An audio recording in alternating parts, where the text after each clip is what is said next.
بوختانی پێ بکەین، یعنی نهی لێکردین کە بوختانیش بکەین.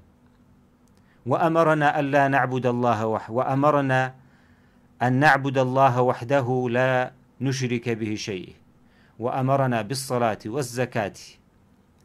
وبردوام بوو فەرمانی پێکردین کە تەنها خوای گەورە پەرستین و نوێژ بکەین، زەکات بدەین، بە ڕۆژوو ببین، هەموو ئەوانەی پێکردین. بەڵام ئەوانە لە جیاتی ڕێزمان بگرن، لێیان داین، سزایان داین، ئێمەیان کوشت، دەربە دەریان کردین. دەڵێ خەڕەجنا ئیلا بیلادیک وەختەڕناکە عەلا من سیواک، ئێمە هاتووینە وڵاتی تۆ، لەناو ئەو هەموو وڵات و ئەو قەبیلە و عەشارەتانە بەس تۆمان هەڵبژاردووە.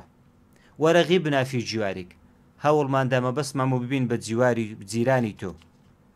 وەڕەجەونا ئەللا نەظلیمە عیندەکە ئەیوهە المەلیک، داوامان وایە لە لای تۆ کەس زوڵمی لێ نەکرێ. بزانە ئەو قسانەی کە من کردم بە 5 دقە ئەکرێن، بەڵام بەڕاستی لەبەرەوەی هەندە فەساحەت و بەلاغەتی باش بووە، لە ماوەیەکی زۆر کەم و کورتە توانێتی نیو سەعات بکە.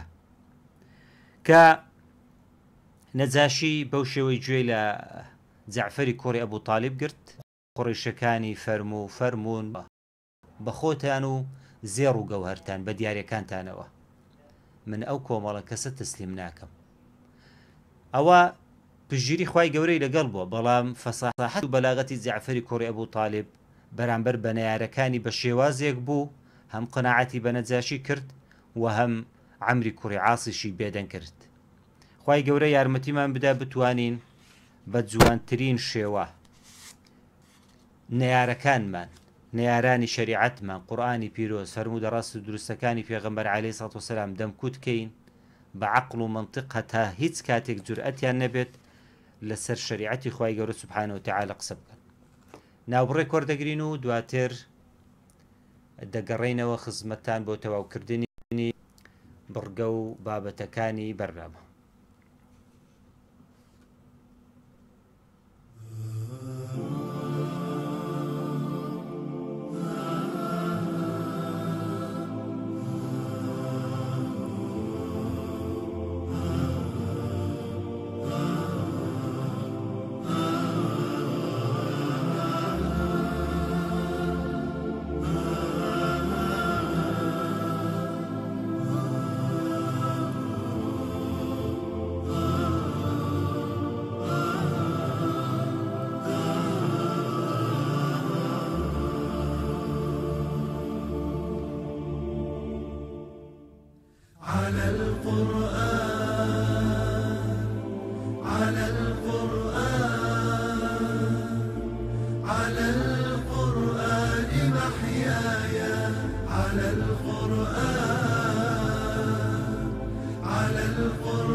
دووبارە سڵاوی خوای گەورەتان لەبێ خۆشەویستان و ئازیزان. بڕگەی دووەممان بڕگەی ئاشنابوون بە قورئان.